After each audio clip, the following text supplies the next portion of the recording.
Hello everyone, my name is Negar and I'm a PhD student at University of Waterloo. Today I'm going to present MS MARCO Chameleons or challenging the MS MARCO leaderboard with extremely obstinate queries. This is a work by me and my co-authors Bhaskar Mitra from Microsoft and Ibrahim Bagheri from Ryerson University. During the last couple of years, information retrieval community has seen huge improvement on core retrieval tasks, such as passage retrieval tasks on MS MARCO dataset. For example, in 2018, the best performed run showed MR about 0.27 on this leaderboard, and this number increased significantly to 0.43 in 2020. In this work, we want to study into the query level, and we want to see if this improvement is consistent across the whole data set or not. Before I jump into this work, I need to give some preliminaries about MS MARCO. MS MARCO passage retrieval collection includes 8.8 million passages, over 500,000 pairs of queries and relevant passages, and about 7,000 queries in its small development set. Also, we considered 6 of the state-of-the-art first-stage retriever baselines, such as BM25, DeepCity, Doc2Query, Redbird, Anki, and TCT Colbert in this work. We considered the performance of all these 6 baselines on the individual queries. In each of these figures, the x-axis shows the individual queries and the y-axis shows the mean average precision. We can see that all these baselines follow a long tail distribution. And even if we consider the most powerful baselines, such as Anki and Colbert, there are over 3,000 queries that their performance is even less than 0.1. This means there are a large number of poor performing queries across the state-of-the-art first stage retrievers.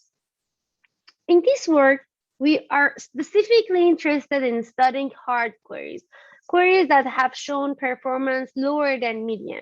And we have 2 research questions: whether there are a set of queries that are difficult for all or majority of the state-of-the-art rankers, and if there exists such a set of queries, is there a ranker that can specifically address these queries or not?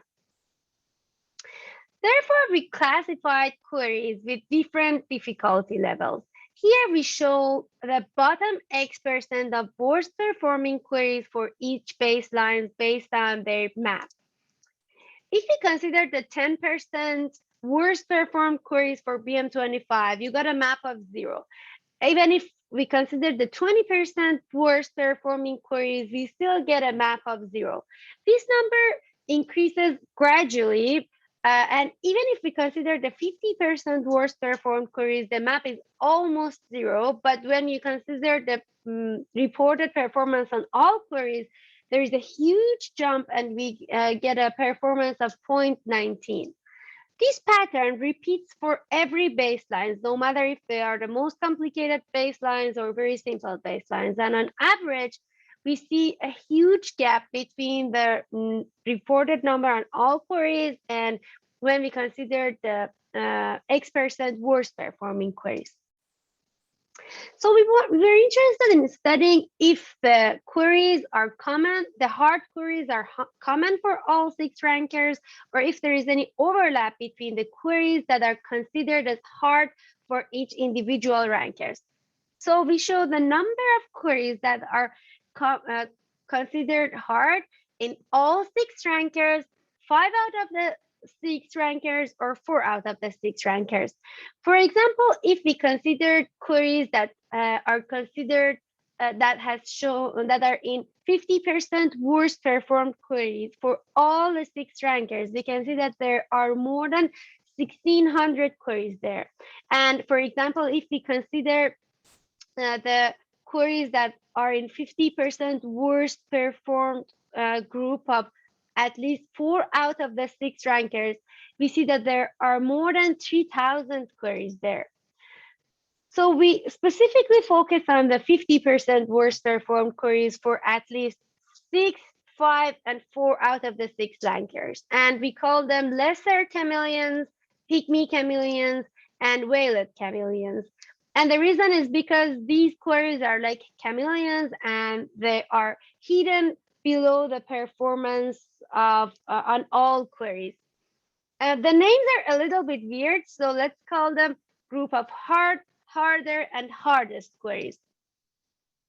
Here we reported the performance on hard, harder, and hardest queries for all the 6 baselines. And even for the best performed baselines, we see that the performance is incredibly poor and almost 0. So one might think that the reason behind why these queries is shown poor performance might be because they have less number of relevant documents compared to others. But in this table, we show that the number of relevant documents per query for hard versus all queries is relatively comparable. Also about the query length, that's the same. And the reason why these queries perform poorly is not because of the query length, because the query length on all queries versus the hard queries are relatively comparable. But why studying these obstinate and hard queries are important is because a consistent correlation between the performance on all queries versus obstinate queries does not necessarily hold. If you look at this figure, the x-axis represents performance on all queries, and the y-axis represents the performance on hard or chameleon queries. We can see that there is no absolute correlation, and there is so ups and downs in this figure, and each vertical line represents one baseline. So this means a better performance on all queries does not necessarily guarantee a better performance on chameleon or hard query sets. And that's why studying chameleon query sets separately and individually can be very useful for information retrieval community. One might think that query reformulation methods and query expansion approaches can help these hard queries because they have shown to improve information retrieval performance on many data sets. So we considered a host of query formulation approaches, such as pseudo-relevance based, like RM3, document clustering, and term clustering, and query formulation methods that works based on external knowledge sources like Wikipedia, entity linking, ConceptNet, and WordNet. And in addition, we use supervised query formulation methods like those that use sequence-to-sequence models. And we reported them in this table. We show that none of these query reformulation methods unfortunately help these queries. And the bold numbers in this table shows the only values that show better performance than the initial query. And we can see that they are very rare and very few of the query formulation methods help on only some of the baselines. So we showed that there are a set of queries that are considered as hard for all the rankers.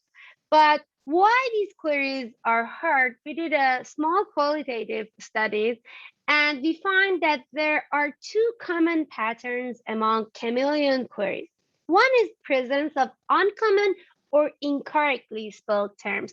For example, on the left column in this table, you can see that queries that has typos or there are some weird terms in there. And also the other reason might be complex queries that requires interpretation of query beyond the immediate meaning.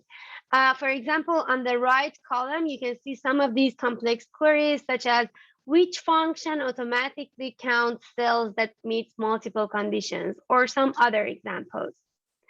All of these queries that are mentioned in this table has recall of 0 at rank 1000. And it means that they are considered as real hard queries for all the baselines. To conclude this talk, we can say that regardless of impressive improvement across the neural rankers, there is still a large subset of queries that are very obstinate to address for almost all of the rankers. And none of the query reformulation methods, supervised or unsupervised, none of them showed any positive impact on these query sets.